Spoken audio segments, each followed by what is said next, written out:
Have you ever noticed how the more lights you carry, the darker the people you attract? What if it isn't bad luck, but a hidden law of psychology Carl Jung never wanted forgotten? Part 1. The hidden predators of light. You can feel it before you see it. That strange heaviness in the air when someone enters the room. The way your energy shifts, your body tightening as if your intuition knows something your mind hasn't yet caught up to. Empaths recognize this feeling instinctively. They've been trained by life to notice invisible things, but most don't realize that sensitivity, that gift, that sacred tuning also makes them a beacon. A light that attracts not just the lost, but the hungry. This is where our story begins, with a question most empaths never dare to ask. Why do those who radiate compassion keep finding themselves surrounded by chaos? The answer isn't simple. It's psychological. It's energetic. And if you believe Jung, it's archetypal. Because in every empath's life, there exists a recurring pattern. They meet someone broken, wounded, magnetic, a person who feels like destiny. The connection is instant. The empathy flares, and before long, the empath begins to fade, while the other seems to grow stronger. It's as if the empath's light was never meant to illuminate, only to feed. Carl Jung once said, "The meeting of two personalities like the contact of two chemical substances. If there is any reaction, both are transformed." But what he didn't add, or perhaps implied, is that not every reaction is alchemical. Some are parasitic. These are the encounters where one person rises only by draining the other, where compassion becomes currency, where love becomes sustenance, and the empath, unknowingly, becomes prey. Slight tension increase. There's a reason these energy vampires find empaths irresistible. It's not random. It's not mystical coincidence. It's resonance. The vampire senses light, not as goodness, but as. They see in the empath a mirror of what they've lost. Innocence, emotional depth, authenticity. And like any starving being, they crave italiano. They pull you in with stories of tragedy. With charisma. With charm that feels hypnotic. They speak in frequencies that feel familiar. The same tones your inner child once responded to. Before you know it, you're trying to heal them. Not because they asked, but because your soul can't bear their pain. Slow, intimate tone, but here's the paradox. Every time you pour into them, they become fuller, and you become hollow. Every boundary you try to draw feels cruel. Every moment of self-care feels like abandonment. And when you finally reach exhaustion, they say, "You've changed." They're right. They're right. You have. You've become a shadow of yourself, not because they took something from you, but because you kept giving long after your cup ran dry. That's how energy vampires operate, not through dark magic, but through emotional hypnosis. The manipulation of guilt, empathy, and obligation. Think of it this way. Empaths are like emotional Wi-Fi hotspots. Everyone connects. Few say thank you, and when your energy bill arrives, nobody offers to split it. But beneath the humor lies a chilling truth. These dynamics are rarely conscious. Most energy vampires aren't evil masterminds. They're wounded archetypes, caught in survival mode. They feed on empathy because they've forgotten how to self-regulate. They take light because they don't know how to create their own. And yet, good intentions don't erase the damage. A starving person can still bite the hand that feeds. This is what Jung called the possession of the shadow, when the aspects of the psyche begin to act through us. The vampire is not a villain in a cape. It's the human shadow running on autopilot, seeking warmth at any cost. Empaths, by contrast, carry the opposite polarity, the archetype of the healer. They are natural containers for other people's pain. They don't just listen, they absorb. They metabolize emotions that aren't theirs, transmuting chaos into calm. But there's a cost to being the psychic filter for humanity. Because when the healer forgets to heal themselves, their gift becomes a wound that bleeds endlessly. And that's where the vampire finds them tired, open-hearted, and starving for connection. Have you ever noticed how some people seem to appear right after you've gone through trauma, when you're most vulnerable, when you've just opened spiritually? That's not coincidence. It's energetic law. When you expand, your frequency brightens, and everything that feeds on light, whether love or shadow, notices. Some are drawn to your radiance to learn from it, others to consume it. This isn't superstition. It's resonance physics applied to human consciousness.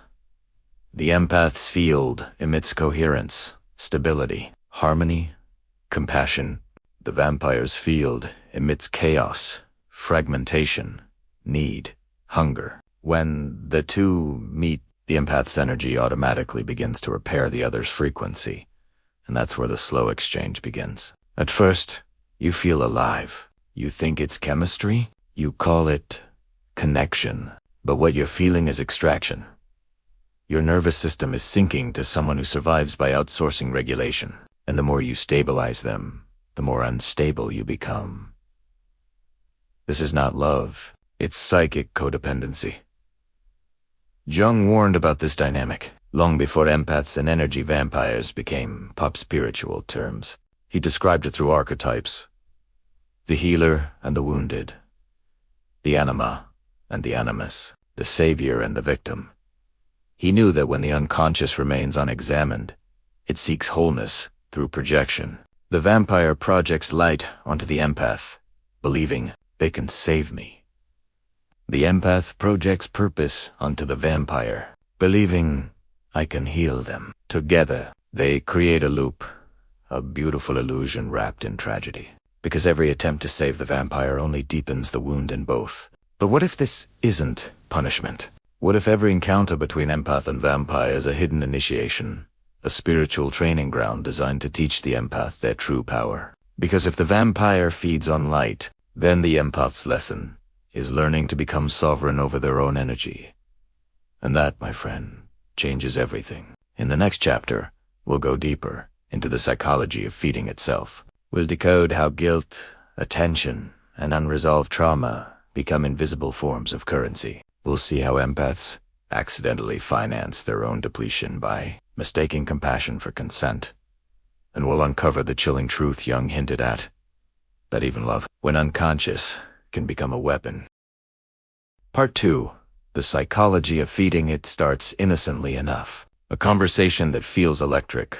A friend who always needs your advice. A lover who says you're the only one who understands them.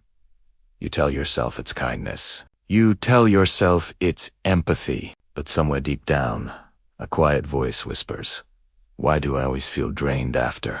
That voice is your intuition trying to warn you that you've entered a psychological feeding ground, and energy vampires are not enemies. They are two archetypes, locked in an unconscious exchange, a relationship between the giver and the taker, the light and the void.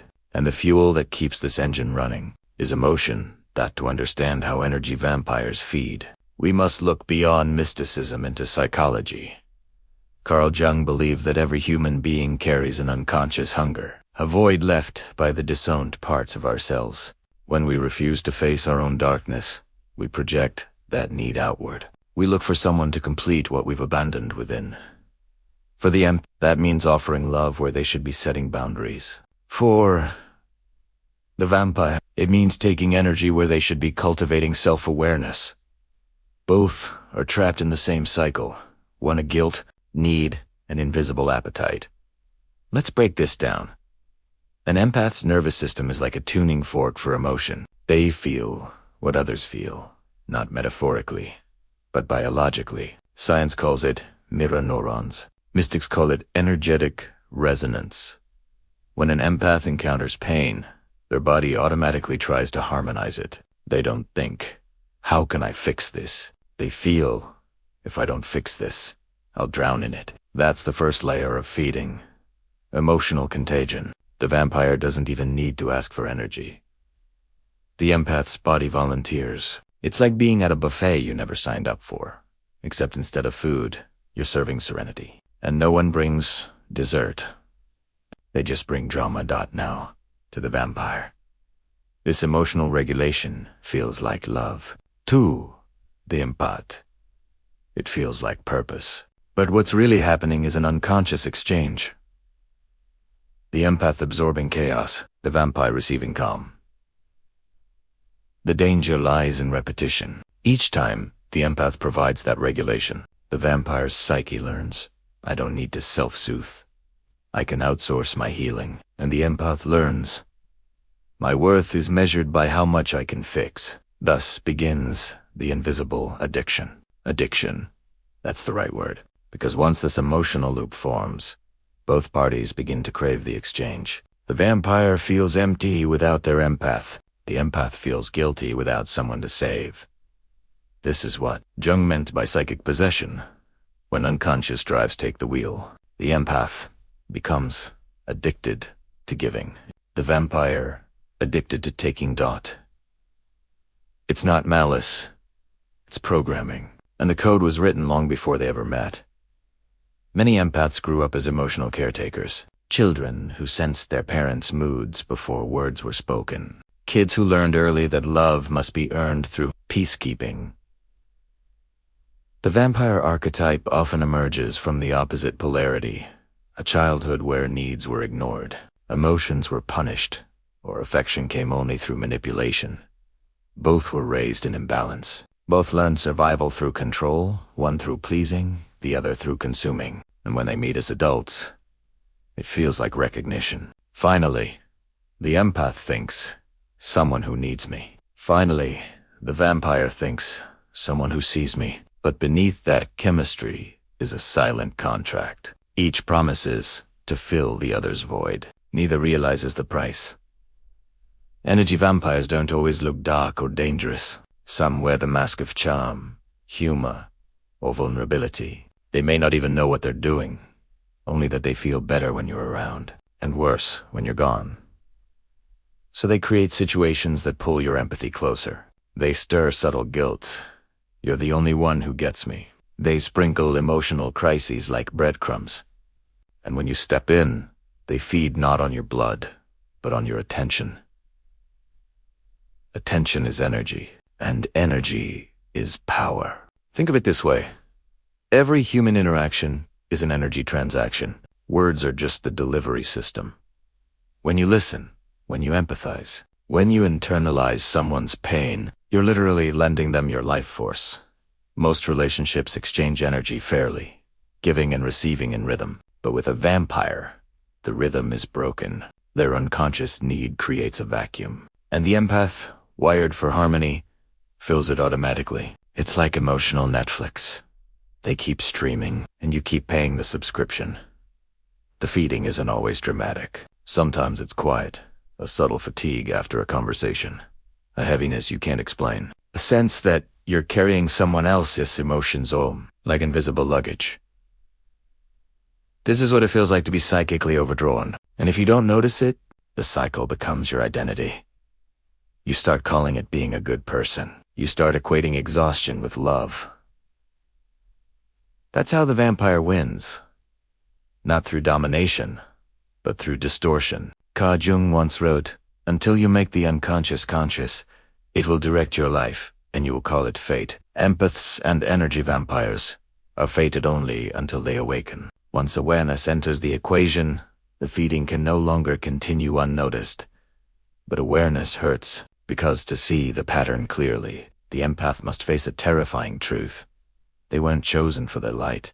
They were selected for their wounds. The vampire doesn't just sense light. They sense unhealed need. They find the part of you that wants to be seen, and they feed it compliments until you confuse attention with intimacy. They find your childhood, guilt, the part that can't say no, and they dress it up as compassion. They feed on your empathy by flattering your ego. And by the time you notice, it's already too late. But here's where it gets more interesting. The empath's participation in this cycle isn't weakness. It's unconscious training.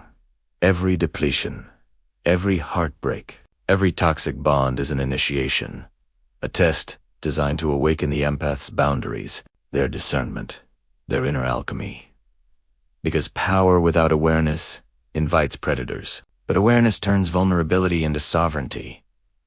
Tone softens, curiosity builds. So how do we break the spell? How do we end the feeding without becoming cold or bitter? The answer isn't isolation, it's integration. Because beneath every vampire is a wounded child, and beneath every empath is a forgotten warrior. When those two archetypes finally meet in consciousness, the feeding ends. In the next part, we'll go deeper beyond psychology and into the spiritual contracts that bind empaths and vampires across lifetimes. We'll explore why you attract the same archetype over and over again, and how these relationships secretly forge your transformation. And by the end, you'll see the very people who drained you were never your curse. They were the catalyst for your awakening. Part 3. The spiritual contracts behind pain. Every empath asks the same question eventually. Why me? Why do I keep attracting the same kind of person? The ones who take and take until I disappear. Why does it feel like my light is both a gift and a curse? The answer, though unsettling, isn't found in coincidence. It's found in the invisible agreements made long before this lifetime in what Jung called the realm of the unconscious, and mystics call the soul contract. You see, not every connection is meant to last. Some are meant to initiate. Some souls come into your life not to love you, but to wake you up. They play the role of antagonist, so you can discover your own archetype: the healer, the warrior, the sovereign dot.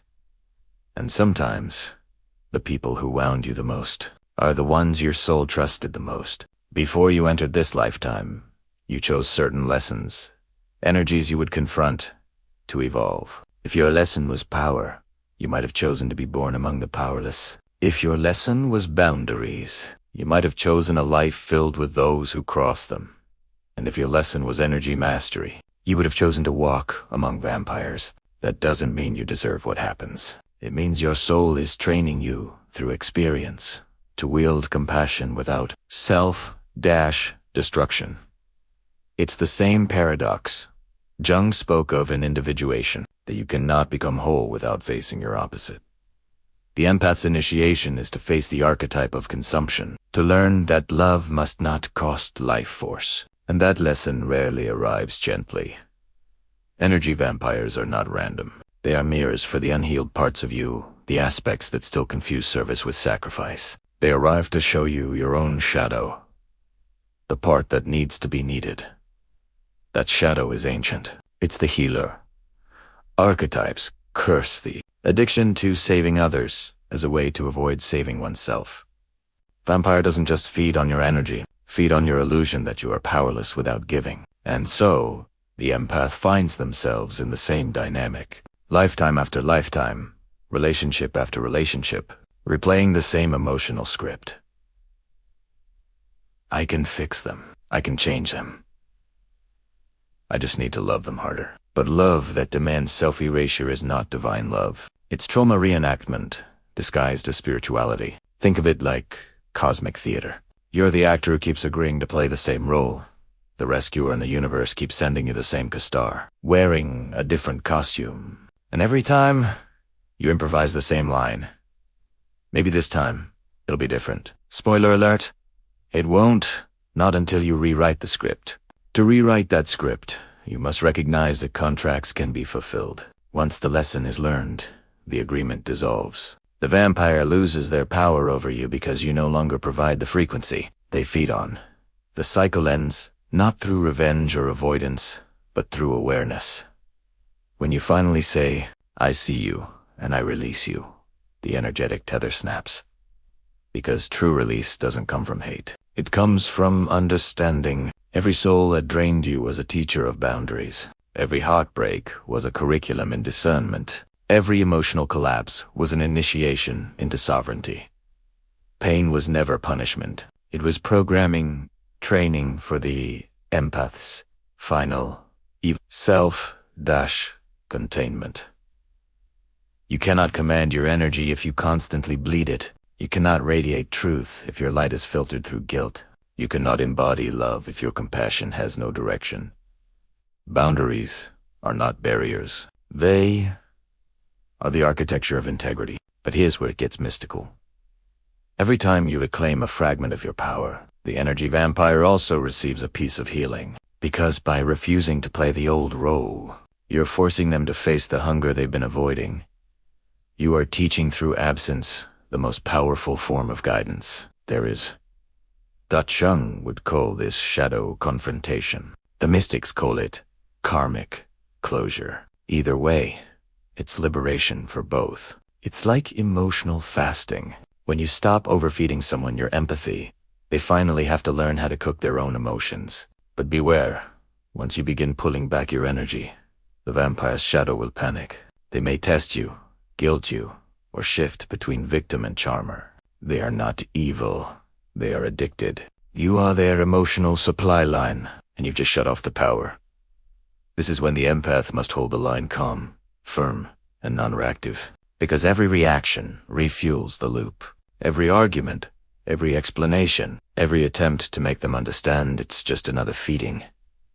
You don't win by fighting. You win by not participating. When you reach that moment, the quiet strength of non-engagement, something remarkable happens. You stop vibrating at the frequency of the victim. You become the observer, the witness. And in that stillness, the energy loop collapses. For the first time, you realize you were never food. You were the field. That's the empath's hidden power. Alyssa relates the ability to take shadow and metabolize it into light, not by fixing others, but by embodying truth. This is what every soul contract leads to. Not rescue, not redemption, but reclamation. Once the empath stops trying to save others, they finally save themselves. And when that happens, something incredible unfolds. The vampire disappears, not because they've changed, but because you've outgrown the frequency that summoned them.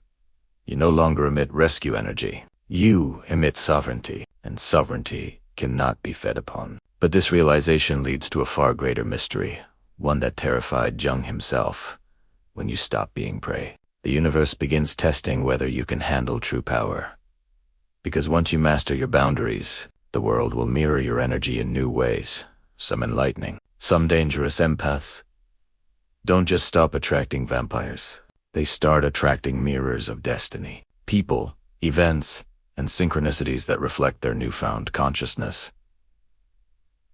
And that's where the next stage begins. In the next chapter, we'll uncover how to break the energetic loop for good. The two symbols and inner rituals that turn sensitivity into sovereignty. We'll explore the alchemy of energy itself and how to recognize when you've crossed from empathy into mastery. Because awareness alone isn't enough. You must learn to command your field. Part 4.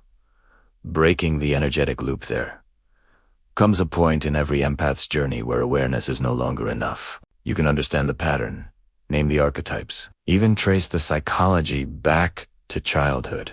And yet, you still feel the pull. You still feel the need to help, to fix, to pour. That's because awareness is the light.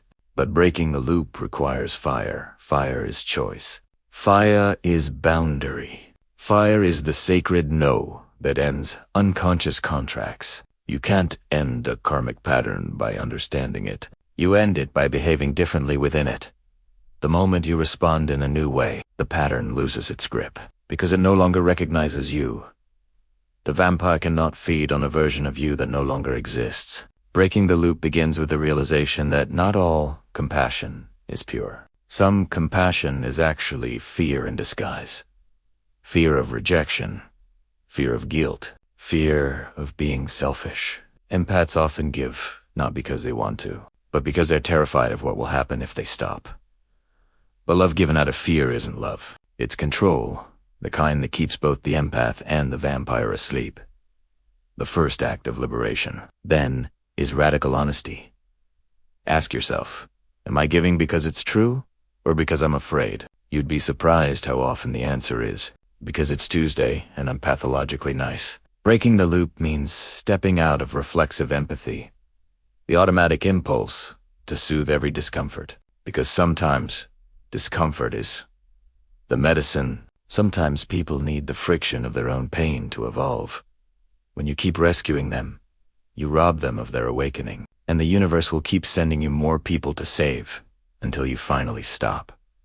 That's how the spiritual system works. It doesn't punish.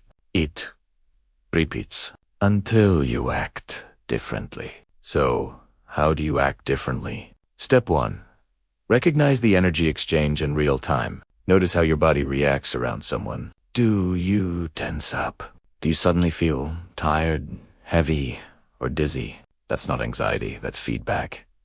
Your body is a spiritual instrument, the most accurate divination tool you will ever own. It tells you when your field is being drained. You just have to listen. Step 2.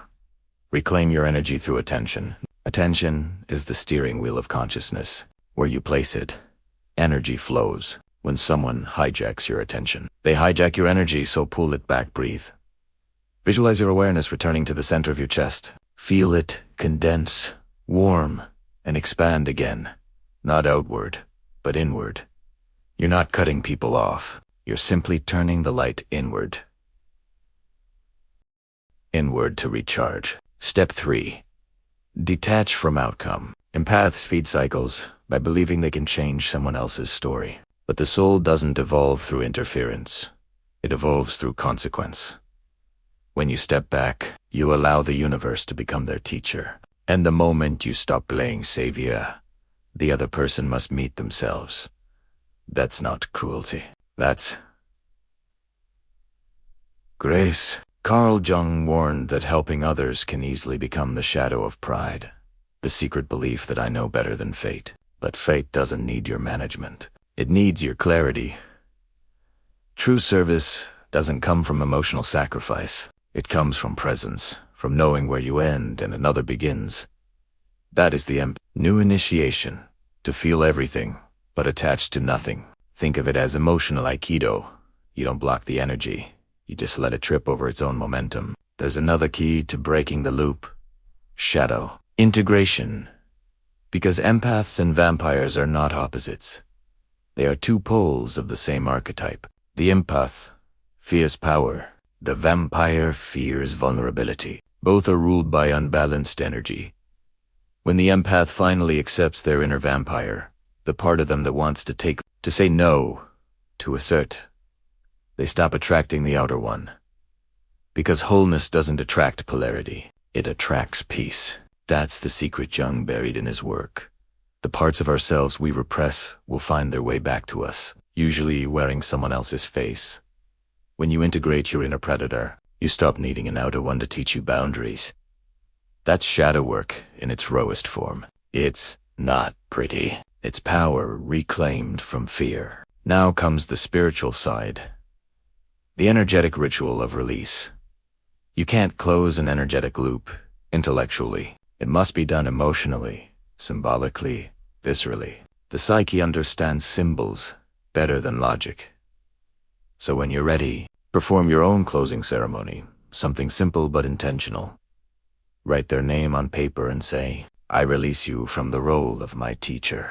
The lesson is learned. Then burn the paper or bury it under the earth. As the smoke rises or the soil covers it, visualize the energy cord between you dissolving into light. You'll feel an emotional drop, a sense of loss, then calm, then freedom. That's the loop closing. After that, your task isn't to forget them. It's to reclaim yourself. Spend time in solitude, not as punishment, but as realignment. You'll notice your body begin to recharge. Your creativity will flicker back to life. Your laughter will sound different. More grounded, more yours. This is your field stabilizing. This is sovereignty returning. And yes, you might suddenly lose 80% of your social circle. Don't panic. That's just your energy detoxing your contact list. As your vibration changes, certain people will naturally fade. It's not rejection, it's resonance, physics. Those who thrive on your exhaustion can't breathe in your wholeness. Let them go with peace. Because when one frequency leaves, another appears. The universe abhors a vacuum, but it adores alignment. Breaking the loop transforms the empath from healer to alchemist. You no longer give energy away. You transmute it. Pain enters your field and leaves as wisdom. Chaos touches you and exits as clarity. You stop fearing the dark because you finally understand. Light isn't the absence of darkness, it's the mastery of it. That's the empath's evolution. Not to escape the world's pain, but to hold it without being consumed. But when you reach this level of awareness, something unexpected happens. You become a mirror to others, to clear, to honest, to radiant, and some will be drawn to it again. This time, not as predators, but as seekers. They'll sense something in you. The quiet power of someone who no longer leaks energy, and they'll want to know your secret. But that secret comes with a new danger, the seduction of power itself. Because once you know how to hold energy, the question becomes, can you hold power without being consumed by it? Slow fade, building suspense. That's where the final chapter takes us. The empath has learned to protect their energy, to break the loop, to integrate their shadow. But there remains one last transformation. The alchemy of boundaries into authority. In the next part, we step into the final evolution. How the healed empath becomes the sovereign being. And why Jung warned that true power, spiritual or psychological, always attracts its opposite. Part 5. The alchemy of boundaries when the empath finally masters distance without detachment. Something extraordinary happens. Their energy, once scattered across 1,000 small rescues, begins to condense, becoming dense, magnetic, sovereign. This is the final metamorphosis, not from weak to strong, but from porous to whole. The empath, once prey to emotional tides, becomes the calm at the center of the storm. And in that stillness, something ancient begins to rise. It begins as silence, a quiet confidence, a knowing that no longer seeks validation. You stop explaining your choices. You stop negotiating your worth. You speak less, but everything you say lands differently, like gravity, not noise. That is the alchemy of boundaries, turning empathy into command, turning compassion into coherence. Boundaries aren't walls. They are tuning forks. They tell the universe, this is my frequency. Only match what belongs. Ironically, when you finally learn to say no, the universe stops sending you things to say no to. Apparently, it's just been waiting for you to graduate. But this new power brings new tests. The first comes in disguise. Someone from your past suddenly reappears. Their voice, their energy, the nostalgia. It all feels familiar, but you're not the same. This is the universe checking your resonance. Will you respond from the healed self or the old one? The test is never about the person. It's about your vibration. If you've truly integrated your shadow, you won't feel anger or guilt, just neutrality. And that neutrality is your freedom. You see, the healed empath doesn't build boundaries from fear. They build them from clarity. Fear says, I can't let you in. Clarity says, I choose what aligns. That's a sacred difference. Because fear blocks energy. Clarity directs it. And directing energy is what makes the empath's power truly sovereign. This is where empathy evolves into mastery. Mastery doesn't mean you stop feeling. It means you stop bleeding. You still sense other people's emotions, but now you can distinguish between theirs and yours. You still feel their pain, but now you know whether it's an invitation or a trap. You still give, but now from overflow, not depletion. This is energy alchemy in motion.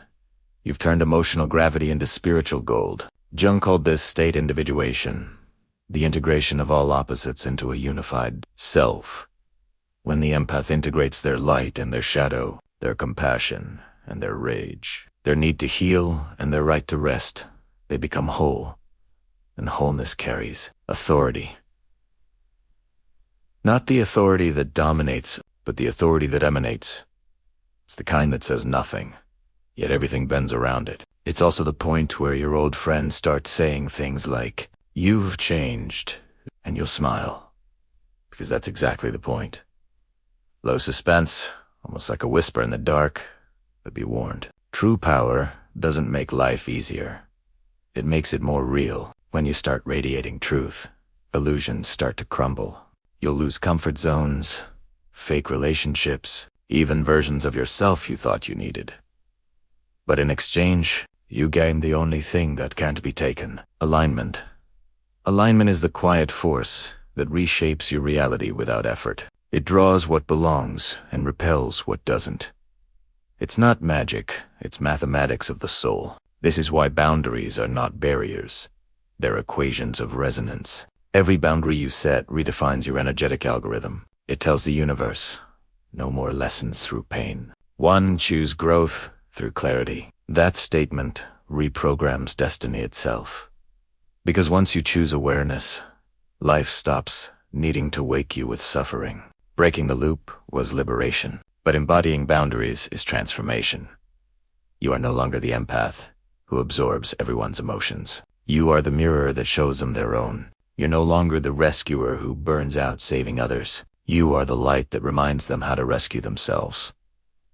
And through you, the archetype evolves. The healer becomes the sovereign. The empath becomes the alchemist.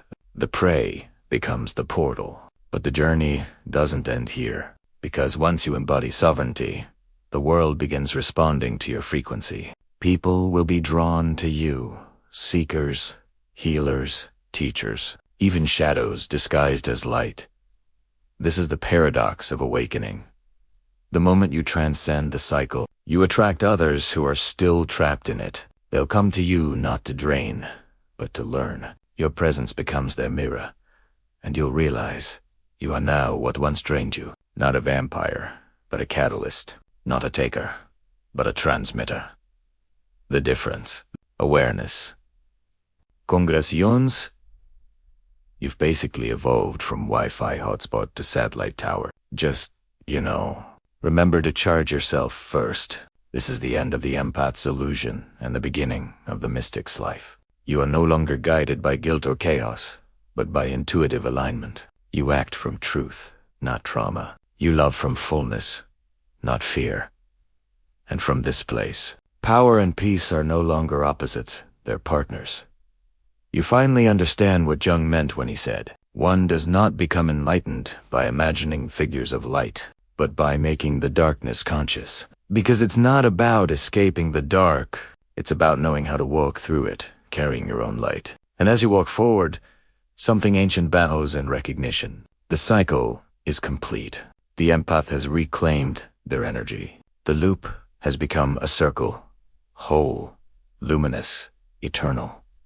This is the alchemy of boundaries, the final evolution of the empath's soul. If this journey resonated, if you felt yourself in every word, then you've already begun your transformation. But be warned, the path doesn't end with healing. Once you awaken, you step into responsibility. And as Carl Jung warned, power without consciousness can become destruction. That's why in the next chapter of your evolution, we explore the other side of awakening. Carl Jung's warning to the spiritually powerful: stay until the end screen, and let that message find you. Because once you've reclaimed your power, you must learn how to wield it.